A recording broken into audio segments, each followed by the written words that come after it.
நீங்க உணவை எடுத்துக்கும்போது, உங்களோட த்ரோட் அதாவது இந்த இடத்துல இருந்து உங்களோட இரைப்பை வரைக்கும் எரிச்சலா ஃபீல் பண்றீங்களா?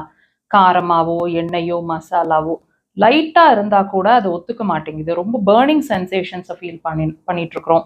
ஆ அட் அ அல்லது ரசம் சாதம் சாப்பிட்டா கூட ஒத்துக்க மாட்டேங்குது. எரிச்சல குடுக்குது. வெறும் மோர் சாதம், பருப்பு சாதம் இந்த மாரி தான் சாப்பிட்டுட்டு இருக்கோம் அப்படின்னு நீங்க ஃபீல் பண்றீங்க அப்படின்னாலும் சரி, அல்லது உங்களோட இரைப்பையில மட்டுமே அந்த பர்னிங் சென்சேஷன்ஸ ஃபீல் பண்றீங்க அப்படின்னாலும் சரி, இந்த பாயிண்ட் ரொம்ப ஹெல்ப்ஃபுல்லா இருக்கும். உங்களுக்கு பெப்டிக் அல்சர் அல்லது அல்சரேஷன்ஸ், ஸ்டமக் அல்சரேஷன்ஸ் இந்த பாயிண்ட் ரொம்ப ஹெல்ப்ஃபுல்லா இருக்கும். லொகேஷன் பாருங்க.